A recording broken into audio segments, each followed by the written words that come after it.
Petite vidéo très courte et très rapide pour simplement vous montrer que je viens de réaliser qu'on peut très facilement se faire un chargeur de smartphone avec simplement deux éléments, un panneau solaire photovoltaïque comme ça, donc il n'y a pas besoin qu'il soit très grand, et puis un chargeur USB qui se branche dans une voiture sur la prise allume-cigare. Donc le voilà. Alors moi j'ai utilisé aussi une prise allume-cigare femelle. Ça m'évite de venir brancher mes fils directement sur les connecteurs ici et là. Mais en fait, on pourrait très bien simplement venir les souder.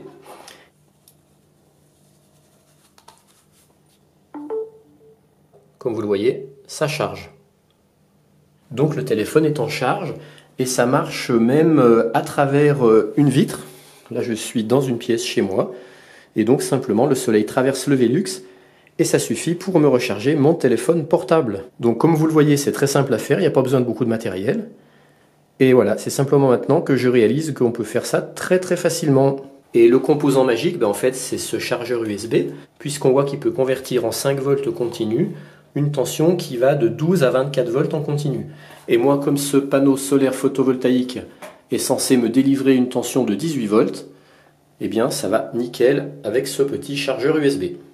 Juste une précision, comme le panneau solaire n'est quand même pas très grand, comme vous le voyez, c'est pas une charge très rapide, parce qu'il me prévoit 3 heures avant sa pleine charge.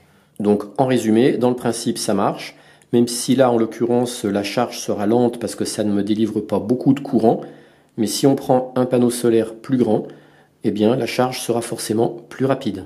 Et la charge est également, je pense, ralentie du fait que mon panneau solaire est à l'intérieur, derrière un Velux qui n'est pas forcément très propre. Si je me mets directement à l'extérieur au soleil, j'aurai plus d'énergie, donc plus de courant, donc ma charge sera moins lente.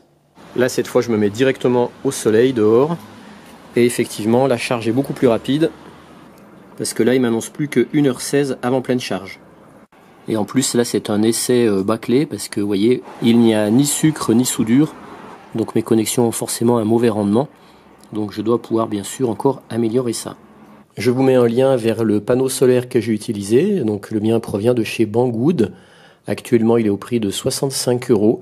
Il est un peu cher, mais donc il délivre une tension 12 volts d'une puissance de 20 watts. Et il inclut 2 longs fils avec des pinces croco au bout.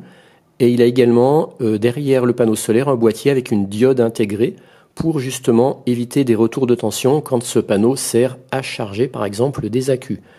Donc il est un petit peu cher, mais il est quand même assez bien foutu et il permet de faire du coup pas mal de montage et d'applications. Donc je vous le mets en lien dans le descriptif de cette vidéo. Concernant le chargeur USB en prise allume-cigare, moi je l'ai tout simplement acheté chez Noroto pour à peu près 7 €, mais je vous mets aussi un lien chez Banggood parce que je vois qu'il y en a un à 6,57 €, qui est exactement la même chose.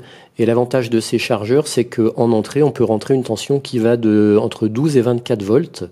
Donc ça va très bien avec des panneaux solaires qui peuvent sortir du 18 volts par exemple. Et puis en sortie, il n'y a pas de souci, c'est du 5 volts en prise USB. Donc je vous mets également un lien pour ceux que ça intéresse vers le site de Banggood. Et voilà, le ciel se couvre, mais c'est pas grave, puisque comme vous le voyez, ma charge a eu le temps de se terminer. Je suis à 100%.